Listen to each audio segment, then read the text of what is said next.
বাচ্চারা এটা হচ্ছে জাদুর বেলুন, তোমরা ফাটানোর সঙ্গে সঙ্গে তোমরা ইচ্ছা পূরণ করতে পারবে। আরে স্যার থ্যাংক ইউ, আমাকে একটা বেলুন দিয়ে দিন। এই তো একটা বেলুন পেয়ে গেছি। ঠিক আছে সবাই ফাটিয়ে তোমাদের ইচ্ছা পূরণ করে নাও। আচ্ছা স্যার ঠিক আছে, আমি তো আনলিমিটেড টাকা চাইবো। মানি মানি টাকা টাকা, ইয়েস।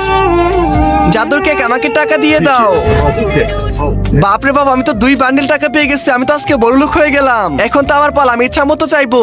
হে আমার জাদুর বেলুন, তুমি আমাকে একটা সোনার মুকুট দিয়ে দাও, যার ফলে আমি কুইনের মতো থাকতে পারবো। আরে আমি তো জাদুর মুকুট পেয়ে গেছি, ইয়ে। আমি তো চোখে দেখতে পাই না, তাড়াতাড়ি বেলুনটাকে ফাটিয়ে দে। আরে আমার এখান থেকে তো চিরকুট বের হলো না, এখন আমি কি করব?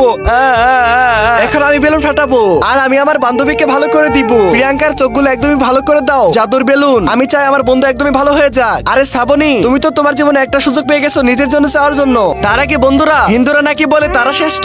আজকে দেখবো এই আল্লাহর ছবিটির জন্য ভিডিওতে লাইক এবং চ্যানেলটিকে সাবস্ক্রাইব করো। যদি তোমরা লাইক সাবস্ক্রাইব না করো তাহলে আজকে হিন্দু মানুষেরা জিতে যাবে। তাই লাইক সাবস্ক্রাইব করে তোমার কমেন্টে নাম লিখে যাও, ইনশাআল্লাহ মুসলিম জিতবে। না স্যার, আমি চাই আমার বান্ধবী ভালো হয়ে যাক, চোখে দেখতে পা। আরে বাবার, এখন তাড়াতাড়ি আমার কাপড়টিকে খুলতে হবে। আরে বাপরে বাপ, আমি তো চোখে দেখতে পারতেছি।